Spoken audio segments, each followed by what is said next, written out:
Bonjour à tous, bienvenue sur notre séance 3. Nous sommes sur HTML et CSS, la formation pour le web. Cette vidéo, on va la consacrer pour les listes.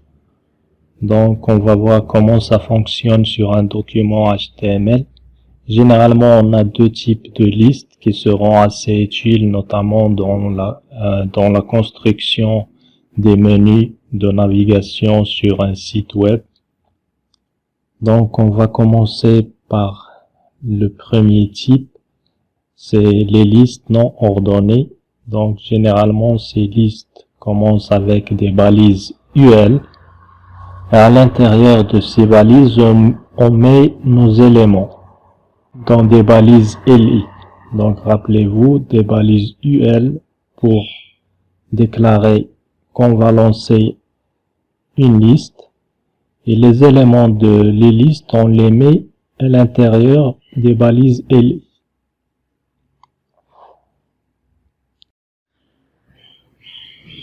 Notez bien que la liste doit être placée à l'intérieur de la balise body. Je ne vais pas mettre le code de la page pour rester lisible. On a UL qui délimite toute la liste et LI délimite un élément de la liste. Vous pouvez mettre autant d'éléments que vous voulez. Moi, dans cet exemple, je vais faire une liste de 3 éléments.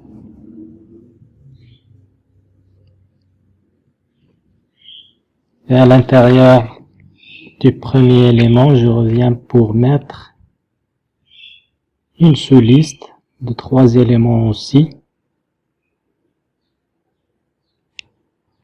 Donc cette fois-ci, UL est dans la balise LI.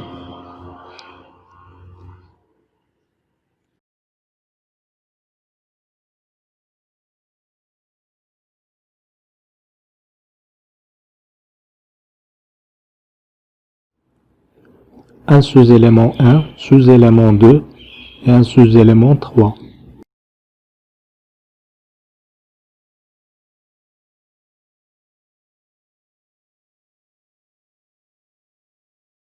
Je vais actualiser mon navigateur et voilà donc une liste et une sous-liste à l'intérieur.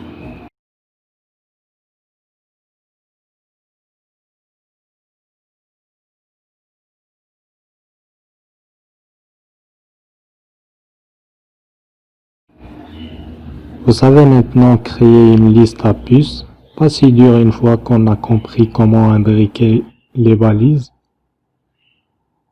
Maintenant, je complète mes sous-listes de mon menu de restaurant comme ça, avec les repas qu'il présente.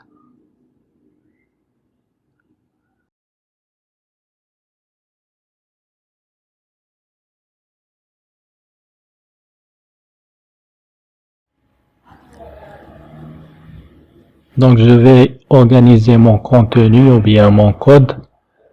Je vais mettre une première balise titre, H3, pour donner un titre à ma liste.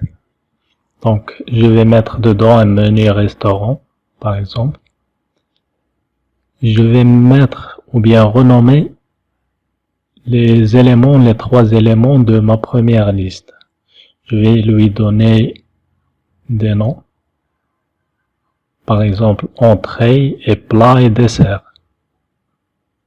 Donc, à l'intérieur de chaque élément, on va mettre une sous-liste. Donc, par exemple, entrée, on va mettre avocat crevette, salade niçoise et salade de chèvre. À l'intérieur de l'élément plat, on va mettre des sous-éléments, filet de bœuf et un tagine de poulet. Et à l'intérieur de dessert, on va mettre une tarte pomme et un crème brûlée.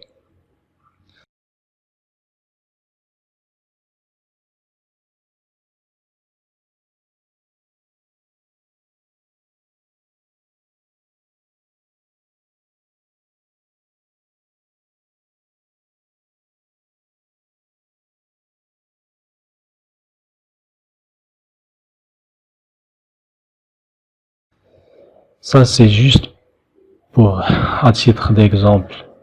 Donc vous pouvez mettre vos listes comme vous voulez.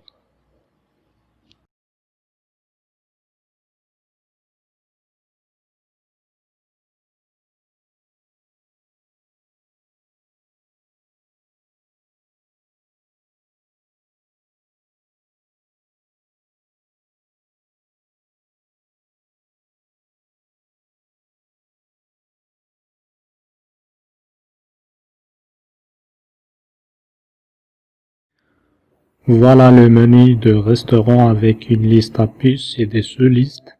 Très simple. Maintenant, on va voir les listes ordonnées.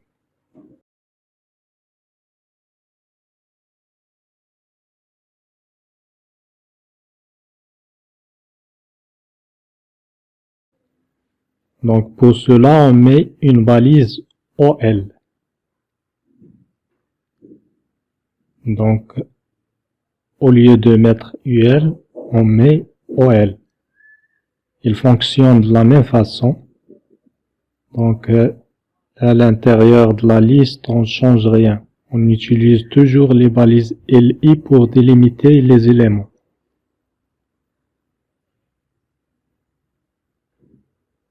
Par contre, dans ce cas-là, l'ordre est important. Si vous placez un élément en premier, il sera l'élément numéro 1. Le deuxième sera numéro 2, etc.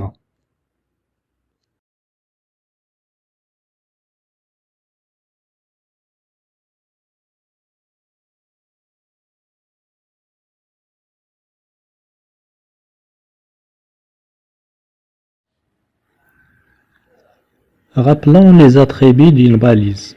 On a dit qu'une balise peut avoir plusieurs attributs et chaque attribut contient une valeur. Aussi pour ces balises OL, on peut mettre l'attribut type qui peut contenir plusieurs valeurs. On va mettre par exemple la lettre A et on va avoir un classement du genre A, B, C, etc. On peut lui donner une autre valeur d'espèce romaine ou bien de type roman.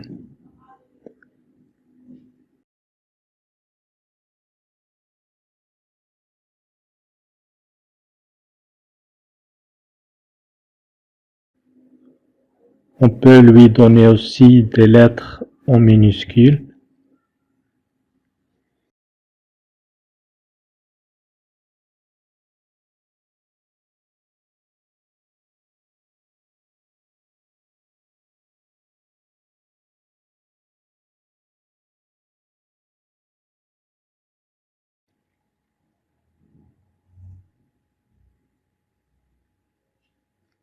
On va voir aussi une autre attribut qui s'appelle reverse.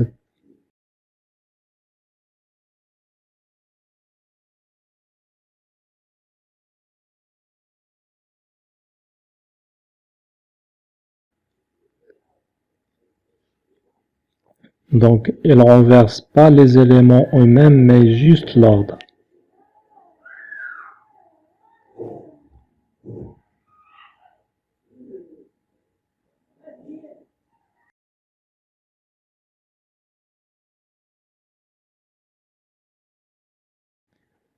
Pour cet attribut, on ne met rien comme valeur, juste le mot reverse.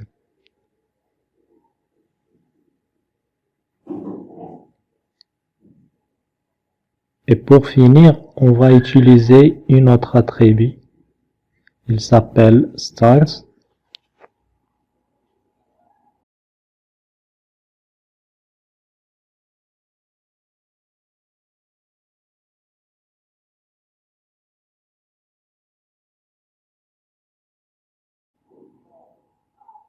On lui donne une valeur de début et ça permet de classer nos éléments à partir du point de début.